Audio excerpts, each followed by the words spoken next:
like it or not, the external is something you need to talk about. It is not okay for you to just do the work and hope it all works out. Life does not work like that. We worked with a district, small rural district, and they were doing amazing project-based learning work in the very early days. Amazing work. Kids were doing really cool stuff. They were creating and implementing, but there were some folks that didn't really like the term project-based learning at the time. And they got to the school board, and all the really great work that was happening was suddenly shut down. That doesn't seem like a great story to share on PBL Simplified. You know what happened though? We reopened the work and called it service learning. And this time we were very public with the work. We showed everybody exactly what we were doing, why we were doing it. We called it service learning. Still going strong today. Doing a lot of the exact same things, but under a different name. What's the difference? Well, marketing and telling your story to your community is a must to do. It is not a nice to have. You have to do this work. Again, as people that are working hard, sometimes you are working at 4 in the morning and nobody else is up. You're doing the hard work because you know it's gonna matter, but sometimes you do need to talk about the good work. Even if you're a humble servant leader, which you are, that's why you're in these videos right now, but you still need to get out there and brag on your people and brag on your kids. The external story does matter.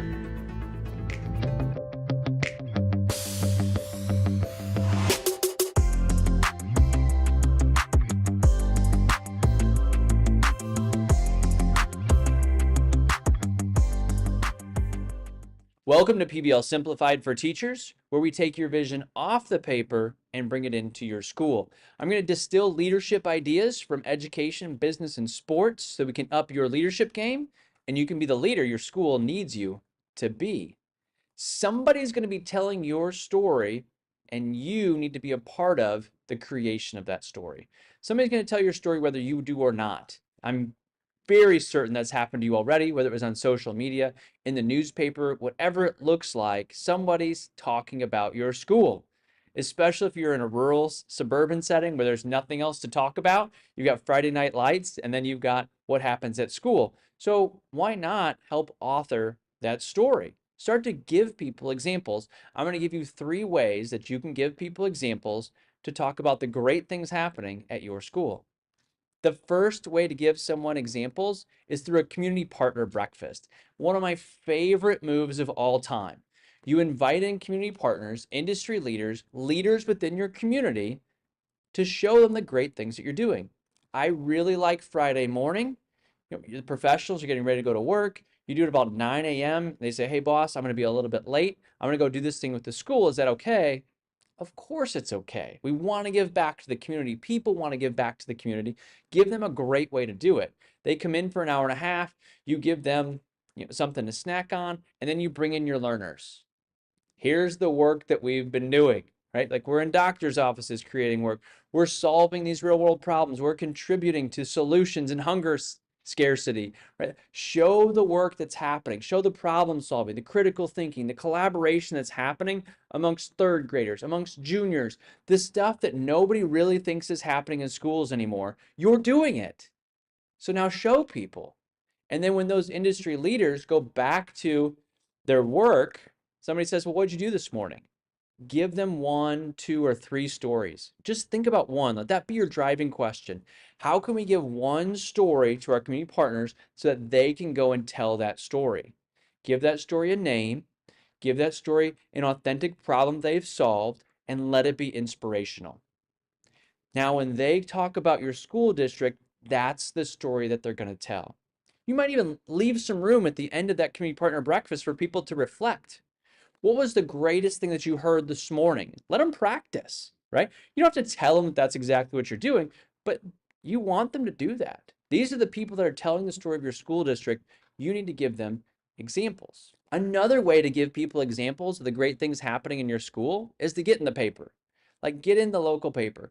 Local newspapers are looking for stories. They need stories. They're coming up with stories. Why not feed them some stories?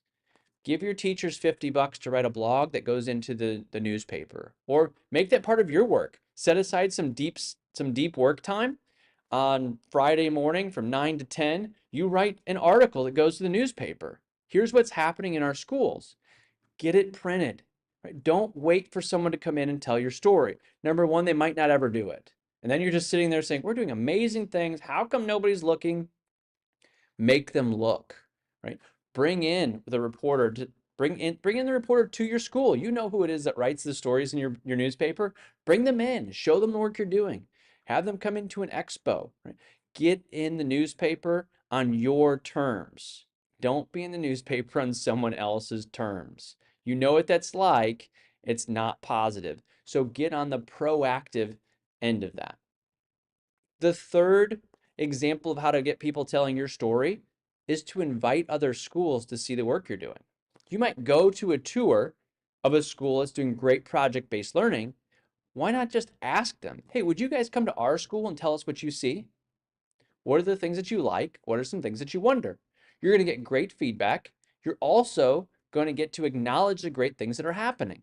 It's good for your school, but now you've got someone externally coming in to validate your work. That's exactly what you want to happen. Yes, you need internal capacity to be built, but you also need external stories to be told. It starts to create the irreversible culture. Parents start to tell people at the soccer field, this is what our school is like. They travel a couple schools away for the conference meet, and then when they're talking to those parents they see all the time, here's what our school's like. Wow, that's really neat. My kids aren't doing that. And now others are helping you define your culture, which is okay because you're at the front of that. Right? You're helping to feed that with really great stories and really great work. Don't let it happen on its own. Let it happen purposefully. So as you look at building your external stories, give people examples of the great work. Bring in a community partner breakfast. Get in the newspaper on your terms. And then invite other schools to come in to give you feedback and to start sharing more of those stories. As you do that, you'll start to build your culture of excellence. Why are people coming to see the work they're doing? Because you invited them, but publicly you tell your teachers, like, we must be doing really cool things. Your students start to ask, why are they coming in? Well, I just noticed that the third grade class was in the paper. That's right, we're doing really cool things. And everybody starts to learn this mantra and culture that you're doing really cool things. Project-based learning is working. You're building employability skills in all of your learners. And you're going to continue because that's our vision. That's what we're doing. And you people get on board. It's not you pulling people. It's you helping people up the mountain because they want to go up the mountain. That's when leadership starts to get really exciting. Stick with me on these leadership videos because that's what we continue to talk about is how you lead and lead well and lead on purpose to bring your vision into your school. As you do that, you'll engage your learners, you'll tackle boredom, and you'll transform your classrooms. Go lead inspired.